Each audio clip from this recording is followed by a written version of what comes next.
One, two, three, let's go.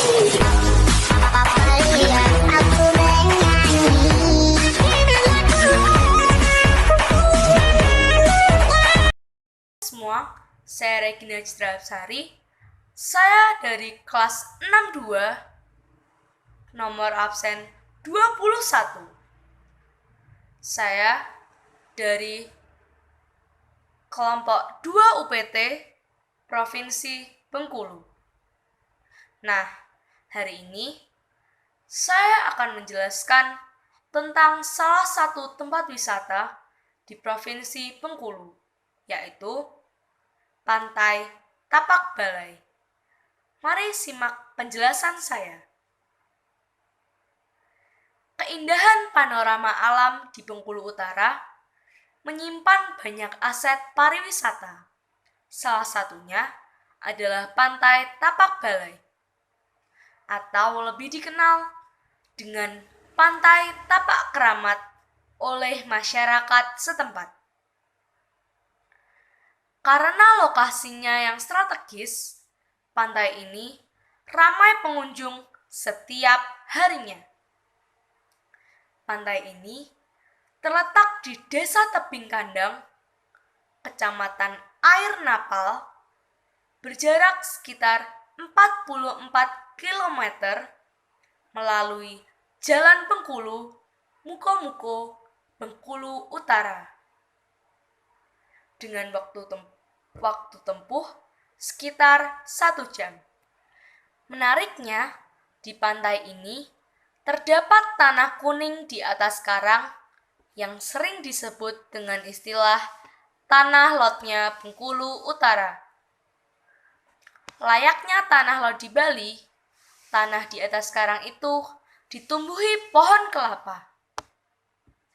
Tanah tersebut merupakan rekahan pecah akibat gerusan abrasi air laut.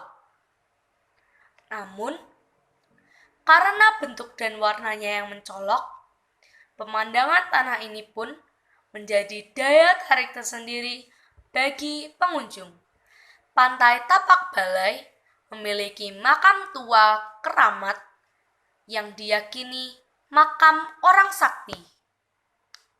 Menariknya lagi, menurut warga, kemungkinan besar pemilik makam ini adalah orang yang sama dengan pemilik makam yang ada di Tapak Batu, Pasar Lais, yang lokasinya sekitar 10 km dari Pantai Tapak Balai.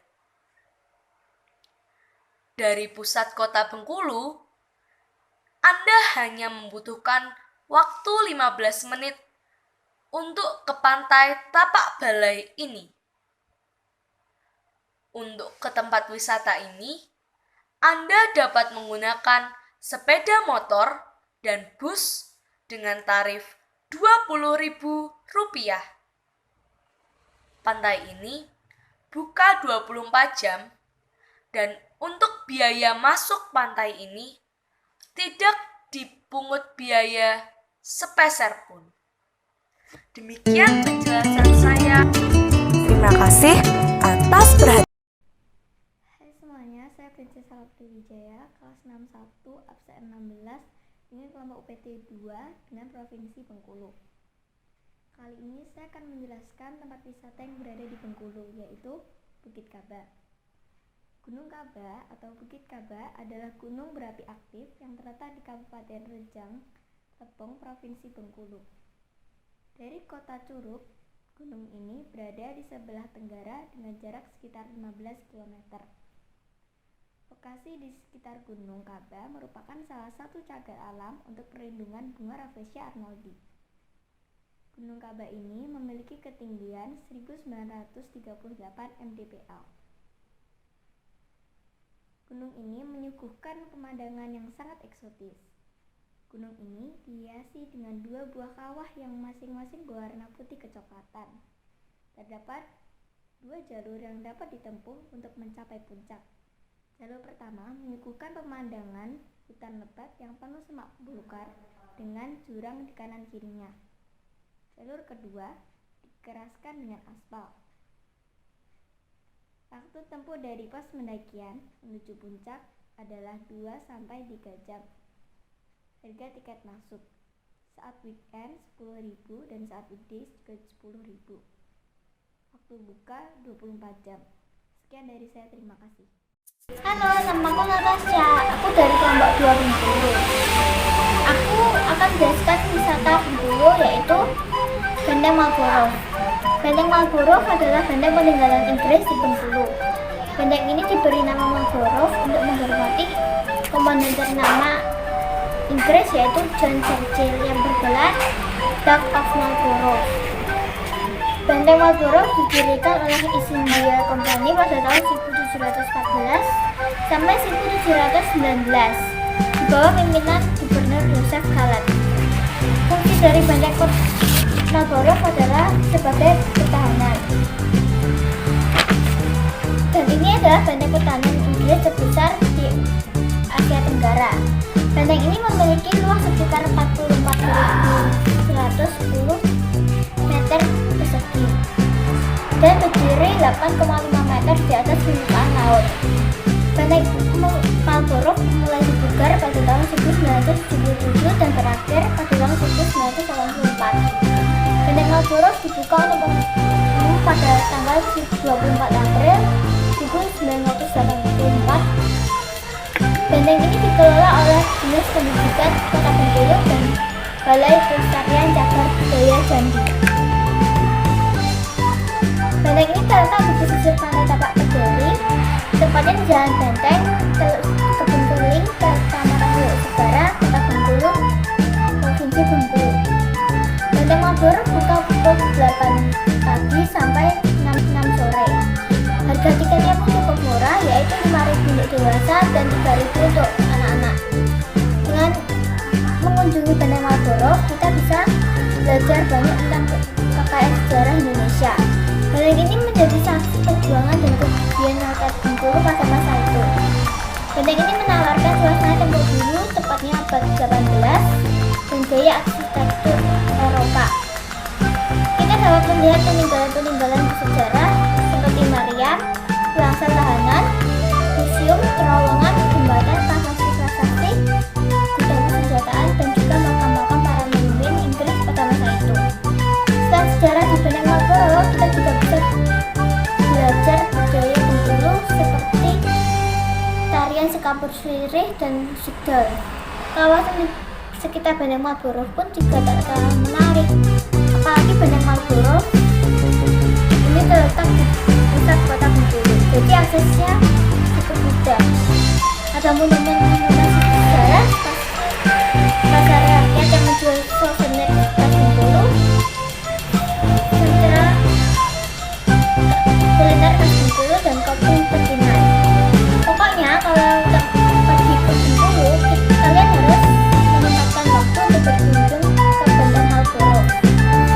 Kalian akan mendapatkan pengalaman yang tak terlupakan dan super menyenangkan. Pasti puas dan jalan di sini. Halo, nama saya Aston. Saya kelas 61 absen 4 dari kelompok 2 UPT. Saya akan menjelaskan tentang Pantai Panjang. Pantai Panjang merupakan salah satu objek wisata di Bengkulu. Pantai ini terletak 1, km dari barat Bengkulu. Pantai ini memiliki garis pantai 7 km dan lebar 500 meter. Pantai ini terletak di antara Kecamatan Ratu Agung, Teluk Segara, dan Ratu Samban. Jam buka pantai ini 24 jam non-stop. Harga tiketnya dapat berubah sewaktu-waktu. Pantai Panjang juga sering dimanfaatkan oleh penduduk sekitar.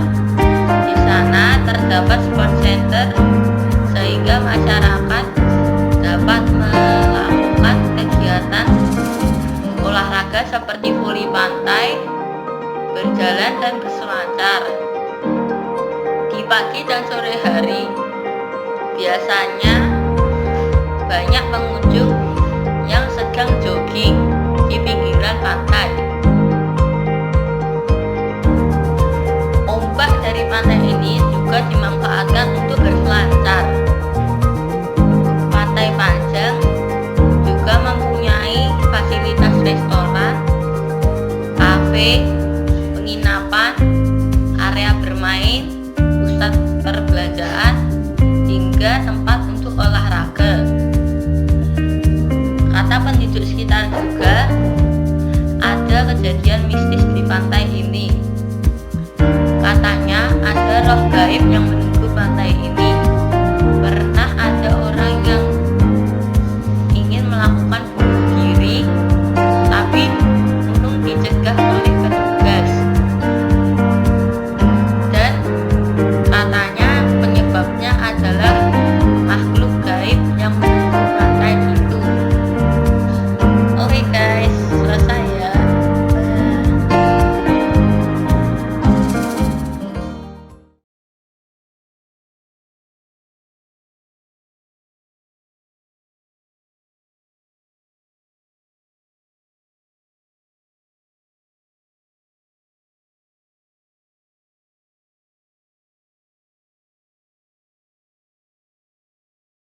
Halo teman-teman, nama aku Randi dari SD Kelas 1 Benedus kelas 61. Aku akan menjelaskan tentang salah satu wisata di Bengkulu. Salah satu wisata di Bengkulu adalah air terjun Singkai Muko-Muko. Air terjun Singkai Muko-Muko adalah dinasti wisata alam yang memiliki pesona keindahan yang sangat indah dengan ketinggian air terjun yaitu 80 meter. Air terjun Singkai Muko-Muko berada di Kelurahan Lebuk Selandak, Kecamatan Tramang Jaya, Kabupaten Muko-Muko, Bengkulu. Tetapi untuk bisa sampai ke air terjun Singkai Muko-Muko tidak mudah karena jarak dari permukiman dengan lokasi yang cukup jauh serta akses jalan yang masih cukup sulit. Pengunjung harus menyeberang menggunakan rakit dengan biaya sewa sebesar Rp5.000. Kemudian turun melewati beberapa anak sungai tanpa jembatan. Jika hujan turun, pengunjung harus menginap karena sungai akan meluap dan tidak bisa untuk diseberangi. Walaupun memiliki akses yang cukup sulit, air terjun Singkai Muko-Muko sudah mulai banyak dikunjungi wisatawan karena pemandangannya yang sangat indah. Air terjun Singkai Muko-Muko dibuka pada hari Senin sampai Minggu selama 24 jam. Tidak ada harga tiket untuk masuk ke air terjun Singkai Muko-Muko. Pengunjung hanya perlu membayar sewaan rakit saja. Dan sampai di sini saja perjumpaan kita. Halo teman-teman, nama saya Livio. Saya dari kelas 62, absen 8 dari kelompok 2 UPT. Hari ini saya akan menjelaskan tentang Danau Dendam Tak Sudah. Dari namanya bisa diterka bahwa danau yang terletak di wilayah Kecamatan Teluk Segara selebar Gading Cempaka, Kota Bengkulu dan Kecamatan Talang 4, Kabupaten Bengkulu Utara ini memiliki kisah tragis di baliknya. Diyakini danau yang berada di lahan seluas 112,2 hektar ini terkait dengan legenda sepasang muda-mudi yang bunuh diri dan menceburkan diri ke dalam danau karena hubungan cinta mereka yang tidak mendapat restu orang tua sang gadis. Danau ini selain sebagai kawasan wisata, juga dipergunakan sebagai kawasan konservasi yang melindungi berbagai keragaman hayati, sumber air untuk irigasi, daerah cadangan air, dan juga sebagai media pembelajaran alam untuk kepentingan ilmiah. Keragaman hayati di danau ini terlihat dari banyaknya flora dan fauna di kawasan danau.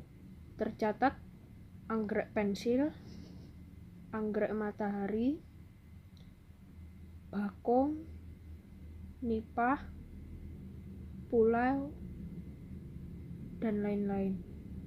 Berbagai fauna yang ditemukan di sini antara lain kera ekor panjang, lutung, burung kutilang, babi hutan, ular piton, dan lain-lain.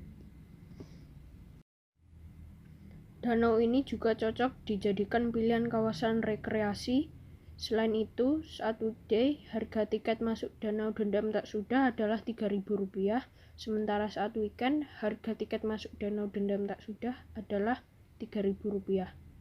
Di sini juga terdapat beberapa pondok yang menawarkan berbagai jenis makanan, di antaranya makanan khas Bengkulu, seperti perut punai, lempuk, dan juga kue tat.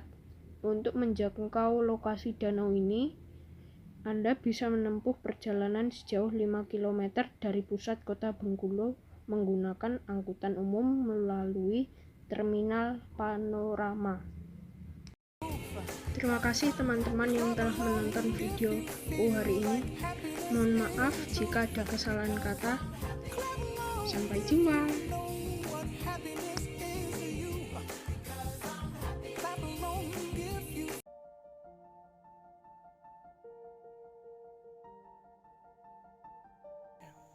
Hai, nama saya Marco dari kelas 62 SDK Kota Bernardus, absen 18 kelompok 2 UPT. Kali ini saya akan menceritakan tentang objek wisata Rumah Pengasingan Bung Karno di Bengkulu. Rumah Pengasingan Bung Karno terletak di tengah kota Bengkulu, Kelurahan Anggut Atas, Kecamatan Gading Cempaka. Awalnya rumah ini milik pedagang Tionghoa, Tiong Weseng, yang disewa oleh orang Belanda untuk menempatkan Soekarno selama ia diasingkan di Bengkulu. Rumah ini ditempati Bung Karno selama tahun 1938 sampai 1942. Di dalam rumah itu masih terdapat ranjang besi yang pernah dipakai Soekarno dan keluarganya, koleksi buku-buku yang mayoritas berbahasa Belanda, serta seragam grup tonil Monte Carlo asuhan beliau selama di Bengkulu, serta sepeda tua yang sering dipakainya, serta tidak lupa foto-foto Soekarno dan keluarganya yang menghiasi hampir seluruh ruangan di rumah tersebut yang berukuran 9x18,5 meter tersebut. Rumah ini ditetapkan sebagai cagar budaya pada tahun 2004 dan 2017. Rumah ini banyak dikunjungi wisatawan saat akhir pekan. Dalam sebulan pendapatan bisa mencapai sedikitnya Rp1 juta, apalagi waktu liburan sekolah. Pengunjung dari berbagai sekolah membludak. Rumah Pengasingan Bung Karno pada tahun 2018 masuk nominasi situs wisata sejarah populer Anugerah Pesona Indonesia yang digelar Kementerian Pariwisata. Oh iya, tiket masuk ke objek wisata ini terhitung murah sekali loh, hanya Rp5.000. Sekian penjelasan dari saya. Terima kasih, semoga bermanfaat. 1, 2